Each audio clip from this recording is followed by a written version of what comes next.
E aí, AJS Pro, welcome back! Como vocês estão? Ramon aqui de novo. E conforme prometido, hoje nós vamos conhecer um pouco sobre energias perigosas. So, let's get started!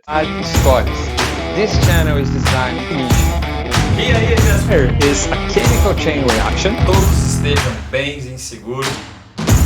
E aí, meus amigos e minhas amigas, como vocês estão? Ramon aqui de novo para mais um vídeo. E hoje eu vou falar um pouquinho para vocês sobre energias perigosas, energias presentes aí em máquinas e equipamentos que nós, como técnicos e profissionais de segurança, precisamos entender e saber identificar para prevenir acidentes relacionados a máquinas e equipamentos envolvendo energias perigosas.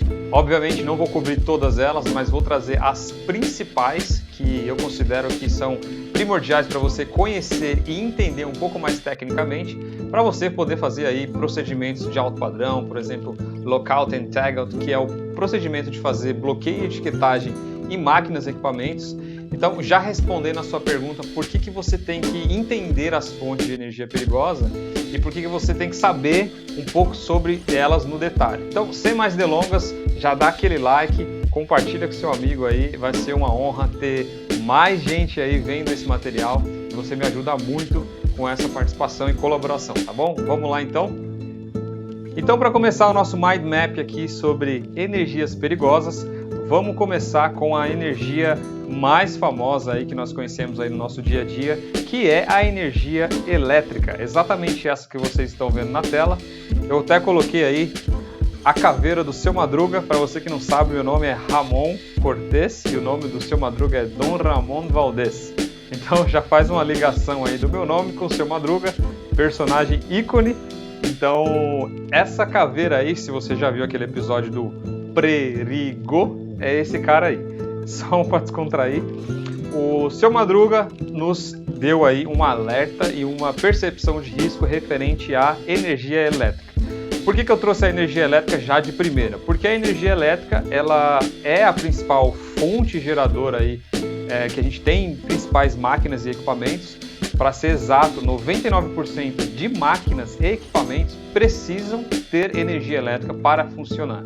Então, a energia elétrica ela é uma das favoritas, vamos dizer assim, quando a gente fala de máquinas e equipamentos. E essa energia é uma das que eu mais respeito em sentido de percepção de risco, porque é uma das energias que nós não conseguimos sentir, não conseguimos tangibilizar isso na prática. Então, estar atento às energias perigosas, principalmente a energia elétrica, é um dos fatores primordiais aí para a gente saber fazer prevenção em máquinas e equipamentos, ok? E só por curiosidade, hoje no Brasil, uma das formas e meios de se gerar energia elétrica mais utilizado são pelas usinas hidrelétricas. Nós temos outros meios como energia solar, energia eólica, energia nuclear, que geram também um tipo de forma de energia elétrica. Só que hoje no Brasil, um dos principais meios para gerar energia é através das usinas hidrelétricas. E por que eu estou citando isso para vocês? Mais para frente nós vamos falar sobre a energia mecânica, que eu vou usar esse exemplo da usina hidrelétrica, ok? E continuando o nosso mind map, a nossa segunda forma de energia presente nas principais máquinas e equipamentos aí no nosso dia a dia é a energia pneumática. Exatamente. Deixa eu voltar aqui para exemplificar um pouco mais sobre o que é a energia pneumática. Quando eu falo energia pneumática, eu estou falando o seguinte: pneu vem de grego, né, uma palavra grega que significa vento, ar, algum tipo de gás, né, essa palavra pneumo. E quando eu falo mática, eu estou falando de um processo automático, então, ou seja, um ar automático. Para mim ter um ar automático, eu preciso de ter um ar sob pressão. Então, quando eu falo pneumática, normalmente eu tenho um compressor que comprime o ar em uma determinada área, certo? Então, isso a gente chama de pneumática, de ar pneumático. Então olha só, normalmente nós temos um compressor de ar, exatamente, esse compressor ele literalmente comprime o ar e armazena ele dentro de uma área, tá? Esse compressor ele pode ser mandado aí por um cilindro de armazenagem. Então eu posso ter uma máquina que tem alguns tipos de cilindro que armazenam ar, especificamente para mim usar em algumas etapas do meu processo ali que eu preciso movimentar, que eu preciso transformar alguma coisa. Isso aqui não é exatamente 100%, eu posso ter o compressor mandando direto ali para a válvula, que eu só piloto ela e libero ou não o ar, tá? Não vamos entrar em detalhes, mas só para vocês entenderem como que é formada a energia pneumática dentro de um processo de máquina, tá? Depois que essa armazenagem aqui acontece, eu tenho alguns tipos de válvula, tá? Então esse desenho aqui que vocês estão vendo é exatamente uma válvula pneumática, e aí ela pode ser normalmente fechada, normalmente aberta, 5 duasias, 3 duasias, etc. A gente não vai entrar em detalhes do tipo de válvula. Eu falo isso porque eu gosto dessas coisas de conhecer um pouco de válvulas, saber como que ela funciona. É bem legal esse assunto, mas aqui hoje não é a intenção. Então, essa válvula aqui, ela vai fazer a pilotagem para um tipo de movimentação na máquina, tá? Então, uma vez que eu pilotei essa válvula aqui, seja manual ou automático, eu tenho normalmente um circuito que vai mandar o comando, tá? Esse circuito aqui que vocês estão vendo aqui, que essas teias aqui, ó, essas teias que vocês estão vendo aqui, ele vai fazer o comando, que é o circuito, que vai mandar para um atuador, tá? Esse desenho aqui que eu fiz é um atuador, ou seja, esse atuador, pode ser um atuador, pode ser um motor, ele vai fazer o quê? O movimento. Então, ou seja, é um fluxo que ocorre, ó, desde o compressor, eu armazeno, mando para a válvula pilota ou não, manualmente ou automático, que eu mando um sinal para os meus comandos e esse comando vai para o meu atuador. Então, resumindo, pessoal, a energia pneumática, ela é um ar sob pressão, com esse fluxo aqui que eu te mostrei, que vai fazer algum tipo de movimento numa máquina, tá? Essa é a importância de você entender como que eu identifico uma energia pneumática dentro de uma máquina, tá? Tudo bem? Legal? Continuando aqui, nós vamos para a nossa terceira fonte de energia perigosa, que é exatamente a energia mecânica. E a energia mecânica, deixa eu voltar aqui para nós. A energia mecânica, a gente divide ela em 3 formas, como vocês viram ali. Nós temos a energia cinética, ou seja, a energia de movimento. Tudo que você vê numa máquina que esteja movimentando, ou seja, que esteja indo, voltando, subindo, descendo, o movimento a gente chama de energia mecânica através da cinética, tá ok? Cinética, para você que não sabe, que vai no cinema aí todo sábado ou toda quarta-feira, que é promoção, né? O cinema vem de cinética, ou seja, aquele vídeo que você vê, esse vídeo aqui que você está vendo eu aqui, são nada mais que várias fotos passando por frames por segundo, ou seja, várias vezes por segundo, que nós chamamos de cinética, que é a movimentação de várias fotos que se transforma em um vídeo. Então por isso que o cinema chama cinema, porque vem de cinética. Então essa energia é bastante conhecida por isso. A outra é a gravitacional potencial, ou seja, aquela que eu armazeno e depois eu solto ela e libero ela através daqui do meu espaço, do meu tempo e também do que, ó, da velocidade. Eu não sei se fez barulho aí, mas essa é a velocidade. E a terceira coisa é a energia elástica, ou seja, aquela energia que eu acumulo ela e de repente em algum momento ela vai se soltar. E isso a gente chama de elástica, então, ou seja, aquela energia que se expande, tá ok?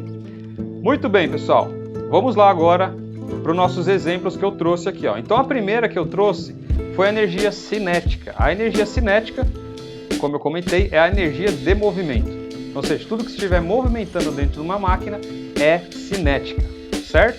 E dentro da cinética tem uma coisa muito importante para você entender. Nós temos a Lei de Newton, que você se lembra, obviamente, que nós chamamos de inércia. Então, até voltando aqui para mim, só para ficar claro, a energia cinética é todo o movimento que tem dentro de uma máquina.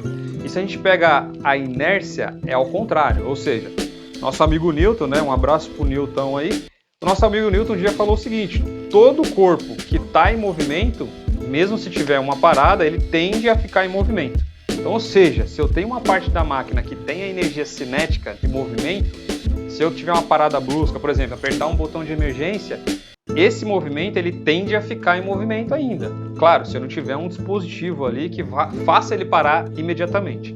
Mas você tem que se ligar nisso. Pode ser que tem máquinas que têm energia cinética dentro dela e junto com ela traz a energia da inércia, né? Traz o fenômeno da inércia, tá? A lei de Newton inércia. Então, fique ligado nisso aí, que é um ponto muito importante para a gente ficar ligado quando a gente vai identificar a fonte de energia perigosa, tá ok? Muito bem, voltando aqui, nós temos a nossa segunda, que é a gravitacional potencial. Essa daqui é interessante, né, pessoal? Deixa eu voltar de novo aqui para mim.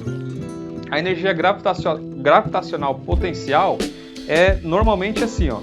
Se eu for subir esse canetão aqui, o que eu estou fazendo? Eu estou acumulando fonte de energia, ou seja, se eu soltar aqui agora, obviamente nós temos a gravidade, só que eu acumulei energia potencial gravitacional. Então, ou seja, essa energia aqui, se eu quiser esgotar ela, eu vou fazer da seguinte forma, eu vou soltar, ela vai cair, e eu vou estar fazendo o quê? Soltando a energia gravitacional potencial. Então toda vez que eu for levantar e içar alguma coisa, eu estou gerando e acumulando fonte de energia gravitacional potencial. Por que você precisa entender isso? Tem máquinas que içam alguns tipos de peça, então por exemplo, ponte rolante, ou dentro mesmo de uma máquina eu tenho parte da máquina que ele pode fazer o movimento de içar e segurar uma fonte de energia ali que vire potencial gravitacional. Então é importante você entender isso aí, tá? Então essa é a nossa segunda fonte de energia aí ligada à mecânica. Muito bem, e seguindo aqui o nosso mind map, nós vamos ver agora a energia química. Essa energia, ela é um pouco menos difundida aí quando a gente fala de identificar energias perigosas, mas ela também é uma forma de energia. Essa energia química, ela pode estar aí em diversos tipos de estado, quando a gente fala de química, né? Então nós temos o estado líquido, nós temos o estado sólido e nós temos o estado gasoso. Esses três tipos de estados estão presentes nessa energia química. Então, por exemplo, se eu tenho um processo normalmente em circuito fechado, o produto químico vai estar presente nessa tubulação, que também pode ser gerado um tipo de acidente se eu não fizer a intervenção corretamente. Adiante agora, vamos ver a nossa famosa energia hidráulica. A energia hidráulica nada mais é que um fluido sob pressão, ok? E como nós vimos lá atrás, na pneumática, o que é pressão? Pressão é uma força sobre uma área. Esse fluido sob pressão normalmente é um óleo, ele é feito através da hidráulica. E a hidráulica é usada aí muitas vezes para levantamento de cargas pesadas, coisas que precisam de uma força um pouco mais excessiva. Então a energia hidráulica ela está presente aí em diversos tipos de processo, em diversos tipos de máquina. Então eu quis elencar ela aqui porque ela é muito difundida, bastante máquinas mecanicamente falando exigem esse tipo de tecnologia, vamos dizer, que é a hidráulica, tá ok? Então essa aí também é uma forma de energia perigosa que você, meu amigo EAJS Pro, precisa estar ligado, tá bom? E agora, para finalizar o nosso mind map, nós vamos ver a última energia, que é a nossa famosa energia térmica. A energia térmica, ela nada mais é que a energia gerada por um determinado calor. Esse calor ele pode ser feito aí por diversas formas. Pode ser tanto a transformação da máquina, por exemplo, pode estar batendo, pode estar cortando, algum tipo de transformação e essa transformação gera um calor, ou pode ser pela geração de calor mesmo, né? Então, só relembrando, a principal fonte, vamos dizer assim, de geração de calor no processo é através da condução. Então, toda vez que eu tenho um processo de calor numa máquina, a condução, que é aquela forma de transferência de calor de molécula para molécula em um estado sólido, né, em um corpo sólido, por exemplo, então se eu pego um isqueiro, começa a aquecer aqui, esse cara aqui começa a ficar quente e daqui para lá acontece o fenômeno de condução e a condução transfere o calor de uma ponta para a outra. Então isso aqui é uma forma de energia térmica que nós podemos ter também nas nossas máquinas e equipamentos.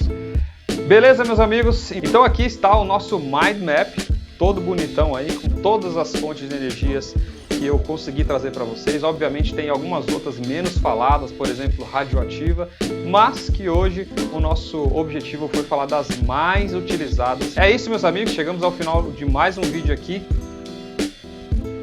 É isso, meus amigos, chegamos a mais um vídeo aqui no canal. Então é isso, meus amigos, chegamos ao final de mais um vídeo aqui no canal. Espero que você tenha gostado, que esse material tenha agregado valor aí para você. Espero que você tenha uma excelente semana. Muito obrigado. Curta, compartilha e bye for now. Stay tuned. Bye.